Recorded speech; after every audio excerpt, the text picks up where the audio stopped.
The reason I kind of threw you under the bus like that and got started is because I really kind of started recording earlier because that very first tidbit is exactly what we're talking about in terms of the show. And I was like, oh, I don't want to miss this. And I can't, it's not the same if I just don't have the naturalness. So I kind of had to throw you in under the bus for the intro. What's up, Ramblers? I know you want to get into today's podcast, but real quick, make sure you're keeping up by following Assistance HQ and Offsource HQ across all platforms, anywhere on all social medias, to keep up with all of the latest content, updates, exclusive, and everything else. And for business owners, visit offsource.tech for all of your office outsourcing needs, a virtual assistant for every occasion. All the links are in the bio, so go check them out right now. Now, here's your podcast. Before we begin, a moment from our sponsor. Stuff like that. That's how I learned that I was passionate about helping people, is because of the fashion shows. Okay, so when you say it intertwined, what do you mean? Well, that's when I started meeting designers, models, makeup artists, hairstylists, and things like that. So I started an agency, G7 agency, with models, hairstylists. Like I had, if you needed something produced, I had the people. And because of the fashion shows, that's why it shifted me into the consulting and life coaching. Because I was a mentor kind of just because I was the head of it, but I enjoyed being a mentor. And then starting my own business and then starting subsequent others, that's what led me to, where I am today. That's why I'm educated, because I had to teach myself. Okay, so I guess do a quick little introduction. Okay. Right now? Okay. Hey guys, it's Gia Mac. I am the CEO and founder of Infinite 7 LLC, also a partner in Be a Badass Society. I have my other company, Blue Carpet Experience, that's been kind of quiet because of COVID and things like that. But I do a little bit of everything because things have to get done. We love people that get things done. The reason I kind of threw you under the bus like that and got started is because I really kind of started recording earlier because that very first tidbit is exactly what we're talking about in terms of the show. And I was like, oh, I don't want to miss this. And I can't, it's not the same if I just don't have the naturalness. So I kind of had to throw you in under the bus for the intro. Welcome back to another episode of The Ramblings, guys. I have the wonderful Gia Mac with me today. We are going to be talking about so many different entrepreneurial tips and getting out there. I just want to start with your story. As a Black woman getting into business and in entrepreneurship, we have a lot of viewers, and I think like almost 50% of the viewers here are women. So let's hear your story on how, as a Black woman, you broke into the entrepreneur space, specifically life coaching. Well, I broke into it because 15 years ago, I started a career in fashion. So I started coordinating fashion shows, and I realized immediately how important it was to be a leader. And in being a leader, I became like the point where people would come if they had issues. And because I've experienced a lot in my life, I was able to give very sound information so that, my models and everyone else involved could overcome and not just get through, but thrive through whatever situation they were in. I'm a very heavy believer in, please don't tell me anything that you don't know anything about, because it's an opinion and it's not a fact. And it's like, well, if you've been through it, maybe I can use your blueprint to get to, point B. But if you're just talking because you heard somebody else talk about it, you're really not giving me anything solid. So it was really important for me to be able to continue to do that. I learned then that I had a gift, and I can see into others what they can't see in themselves. So I would always tap in so they could pull out. And it really was a big deal for me, because to see somebody in a shell and not really sure if, modeling is what they wanted to do, or just in life showing up. They didn't know how to show up, but I was like, no, you got it. And they're like, no, I don't. And I'm like, no, you have it. But it was just a matter of me seeing it. And then unfortunately I had to ride their back, not in a bad way, but I had to do it so that they could, continue to push through, because I know how easy it is to give up. And I'm like, no, you got it. And then at the end of, the segment of the rehearsals, because it would always be like a 3-month practice period. At the end of it, to see them just butterfly into who I knew that they were, it was just like the most rewarding thing for me. We all, as entrepreneurs, producers, whatever, what have you. We want an excellent result. Like we want that. Right. But my biggest take from doing the shows was more, hey, G, thanks for believing in me, because if it wasn't for you, I wouldn't have done this. And that is major, because it's not just, oh, we did this for 3 months and it's over. You just learned something and you just gained something that you're going to use for the rest of your lives. So it was so cool to see, like, this person become a bigger designer, this person become a celebrity makeup artist, this person become an actor, or, you know, just things like that, or this person start a business. And I'm like, yo, I really have a gift. Like there's something really here. So let me continue to tap into it. And there is how I learned that I was born to create and help other people. And when I did the shows, it was both at the same time. Mm-hmm. So then I was like, I have a knack for this. Let me continue. That's when I started the agency. So it was a bunch of models, makeup artists, hairstylist, photographer, event planner. Again, if anything needed to get done, we got it done. When G7 showed up on the scene, everybody knew who G7 was, like the models they represented, and I adore them and love them for that forever. And once I did my business, I was like, I can actually really do this. And then the question started to come like, oh, I have this idea. I'm the friend that, oh, you have an idea? Are you serious about this idea? If you're serious, let's get it done. And these are the steps that you have to take. So when it came to my friends, I would immediately buy their domain name. If they came up with a name and I would do the research. If it was available, I'd buy the domain name, because I'm like, okay, boom, we know we're secure here. Now you don't have a reason to not move forward with whatever idea that it is that you're talking about. Because you can't be like, well, no. You're gonna do it and we're gonna move along. And if you need help, I'll, help you along the way. So helping myself, I helped them. And then of course I had to learn more. So the more I learned, the more information I gained. And that's how I wound up here today. And it just makes me feel good to help people get from the thought phase to the actual fruition phase. Like now it's out of my head and it's actually happening. But I always tell people it's not going to happen overnight. This is a process. It's a process and you have to understand that. Mm-hmm. And furthermore, I also tell them you have to be aware that the people that are closest to you will not be the first people that support you. If they do, you're very lucky. But I tell them immediately, do not expect your parents, your friends, your significant, don't expect that, because you were version A for so long. And now you're shifting to version B because you're getting into business. So your mind has to change. You can't have a business conversation with most people because then it's like, oh, you're bragging, or, you're showing off and you're doing. No, I'm asking a question because I'd like an opinion from somebody. But if they don't understand that line of thought, you're always going to be disappointed and you're always going to come off like, you're going to come off pompous.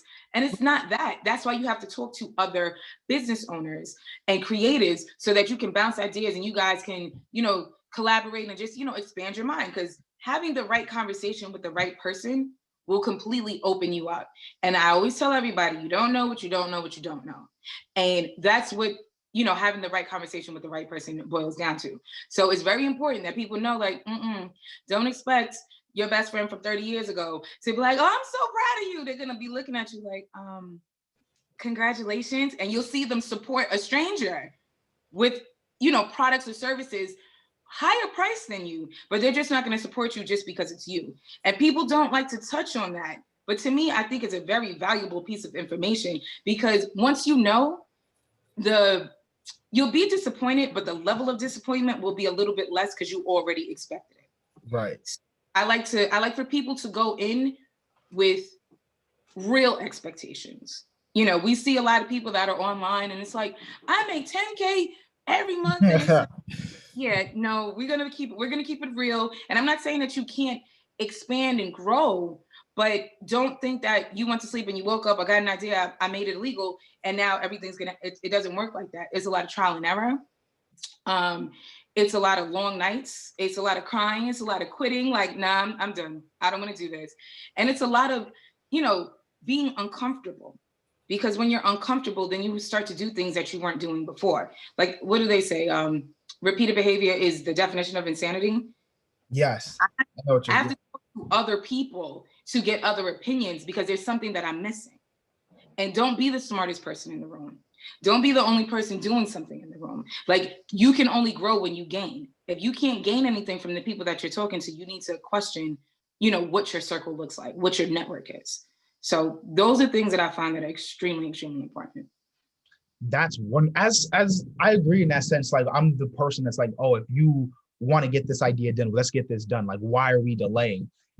As someone who has started businesses and helped other people start businesses, what is your, I guess, starter pack for someone starting a business? Like, what do you consider the initial get off the ground running kind of thing? Like, if you were like, okay, a friend came to you and said, we're going to start a brand new business, what are the first things that you're going to like tell him to like, or her to start doing? First thing I'm going to tell them to do is tell me their name. Now, I know how hard it is to come up with a name because it took me 3 years to come up with a letter and a number, but I needed it to be significant. And I also needed it to, not be everywhere else. Now, people come up with like cutesy names, but other people are using them. And if you think that just because you're available on, New York State or whatever state website that you can LLC or incorporate your business, it doesn't mean that you can show up online. And we are in the age of showing up online. Yeah. So I take their name and then I'll do extensive research on the availability. If it's available in one space, but it's not available in other spaces, I immediately tell them you need to change your name. And they hate me for it, but it'll pay off in the end. So having your name is important. Knowing, what you want to do is extremely important. I also tell them, like, if they have a name that has like a specification, I tell them no. And the reason being is, if you have a name, let's say the candle company, we're going to know you for candles. But if you want to go further and maybe later on down the line, extend it to oils or extend it to bath salts or extend it to whatever, I'm only going to know you for the candle company. So I'm not going to look at you as that company. But if you have something that's a broad name where you can continue to build into it, then you're not pigeonholing yourself. And people tend to do that often. And when they do that and then they realize they want to grow, then they have to rename their companies. So if we do it right the first time, we won't have to continue doing it later. So besides that, the name is very important. That's for your state, paperwork, and that's your online presence. That's your website. That's your Facebook. That's your Instagram, TikTok, everything that you can imagine. It all ties in. And also your email, I think, needs to be professional. I have a thing about Gmails that kind of stress me out. I have a professional email. I have a couple of them, and I don't mind paying for them. But I know if somebody's like, oh yeah, I do X, Y, and Z, and here's my email, and it's ... at gmail.com. I'm like, so you couldn't pay $5 for that a month? Because I know it's a month. You could have, just to make it look more professional. Now, if you're starting, cool. But if you're continuing, it's time to level up. Right. I'm not saying spend thousands of dollars to get out the gate, but you have to know in the minimum, you would probably need, I would say, like 800 to begin professionally and properly. I am devil's advocate in this situation. So I am Mr. Fast in this particular scenario. I am not as heavy on the name. I'm much more believer in what the company does, their mission, and how they execute, which would affect their brand strategy. I don't have time to get into that. I would love to do a little dissect on what you said, but I'm gonna move on. This is about you. We gonna have to do another podcast or something for that. So in these multiple businesses that you've started, in finding out your passion and being in the fashion industry, a passion for fashion, you said it was something that you had to tap into, and it was something that you felt you were born to do. As someone who feels that they were a purebred born entrepreneur, where in your childhood, if it was your childhood, did you feel that passion for fashion in an entrepreneurial kind of way? What's funny? It wasn't my passion. I fell into it, honestly. But I've always, ever since I was a kid, it's always like, let's do a play. Let's, choreograph a dance. Let's do a performance. Like, I was always the one organizing things. So that has always been a part of my life. But as far as the fashion concerns, I went to school this semester and they were having a fashion show. I decided to join it, had fun. It was great. Here comes next semester. I'm going to come back. I'm going to model. So I was trying out for this show. And as I was trying out to organize this, they were like, we like the way you walk and you kind of got a little attitude. Can you show the other girls how to walk? I was like, I guess, sure, no problem. And that's how that happened. But that show never happened. But somebody else was watching me while I was teaching the girls. So when their show came up, they approached me and they said, yeah, so I saw what you were doing on, do you want to be the coordinator for the show? And I'm like, what? Say what now? And again, I've always been the organizer, let's do it, the creative. And I'm just like scared. I'm not gonna let them know, but I'm like, yeah, sure, let's do it. Right. And that first show, it was incredible. Like, it was incredible. And I learned, how important it was to be not just a leader, but a positive leader. I'm no nonsense. We got to get our work done. We have to get our work done. I don't mind having a good time, but if you're not looking the way you're supposed to look, then we are not doing what we're supposed to do. So there were people that wouldn't do the show. They're like, oh, she's mean, or oh, she's rude, or oh, it's 60 of you. I can't play favorites here and then treat everybody else like this over here. Everybody's going to get treated the same way, good or not, because I have to maintain that level of balance. Right. And because I did it that way, everybody felt included. One of the biggest things for me in anything that I do is inclusion and the safety to be yourself. Because there's a lot of places that we try to show up to and we can't, and we have to be somebody else. So I'm here all for inclusion, safety, and education. So within teaching them how to walk, I also, taught them other things. Like, I have a thing about chewing gum. Chew gum, be great, have fun, but not during my rehearsal, because you look like a horse when you're walking, and it's clearly evident that you can't do both. You cannot chew gum and walk appropriately. So it was so bad that they would try to sneak chewing gum. They would try to sneak chewing gum, and I'd walk up to them, spit it out. And they're like, in your hand? Yeah, in my hand, because I told you before you got in here, don't chew gum. Oh, it was serious. I didn't play no games.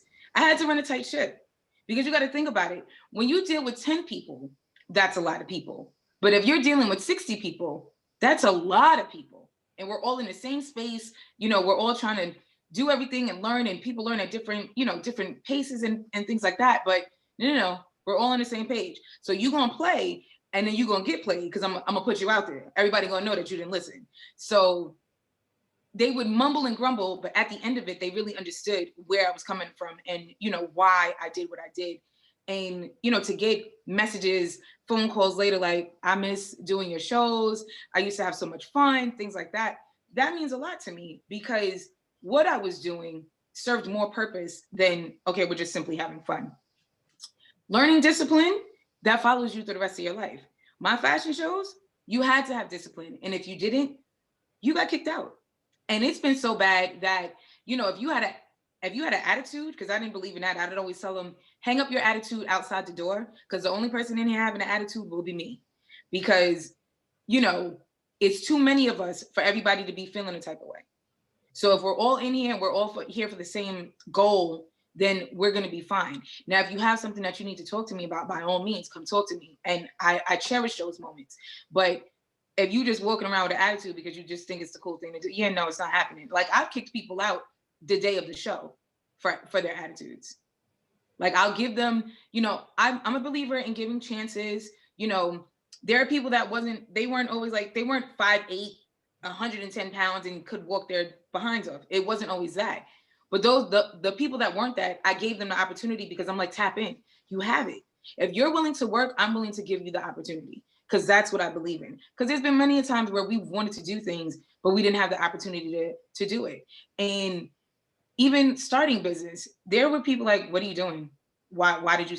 Because I want to. When I first started the shows, I got flack from my ex-boyfriend and my family. Like, oh, you're wasting your time. You're wasting it. But you know that I love this, right? You know that I'm aware that I love what I'm doing. Yes, I'm going to go home and cuss, kick, and scream because it was a stressful day, but I still love what I'm doing at the end of the day. Anything that you're passionate about, when you get angry, you're going to get very angry because you're passionate about it. When you're happy, you're going to get very happy. That's just what it is. If you're not passionate about something, it's hard.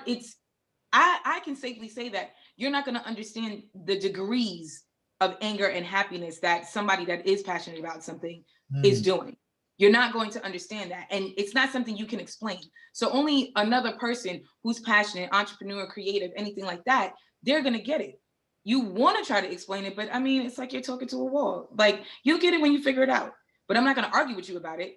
You can have your opinion, but I'm going to continue. And that's why I said, the point that I said earlier about not having the support out the gate. Because if I would have stopped, I wouldn't have a 15-year career. I wouldn't have 49 shows under my belt if I would have stopped because they told me to stop.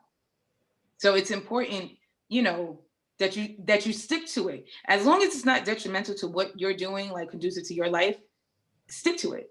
Stick to it. And again, change your circle. If your circle has to change, that's a positive thing. Move it, because you can only learn from people that are willing to teach. That's the important part. I agree. Where a lot of people try to like work through the not changing their circle part, and it eventually catches up with you, because if you surround yourself with people who aren't having the same ambitions, eventually yours will get drowned out. Absolutely. Absolutely.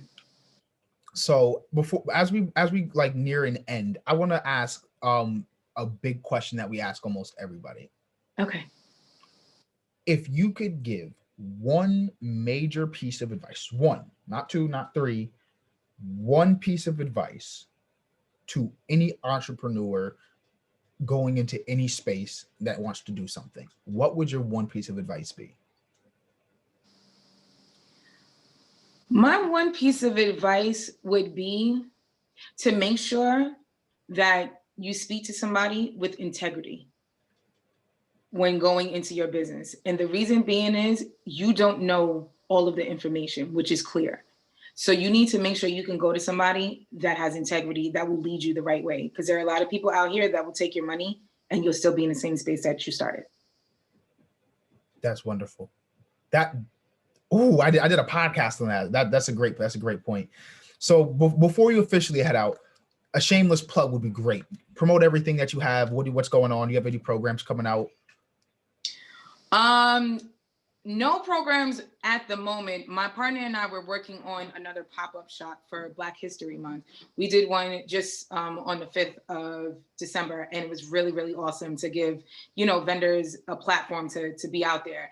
But you can follow that at Be a Badass Society, but there's only two S's, not three, on Instagram.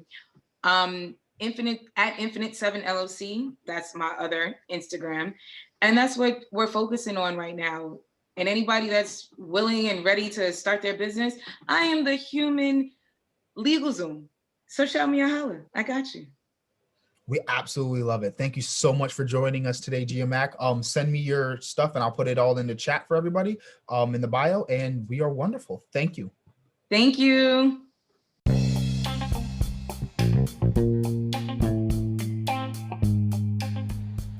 Before you go, Ramblers, if you enjoyed today's podcast, don't forget to hit that subscribe button and make sure you're following me across all platforms at Assistance HQ.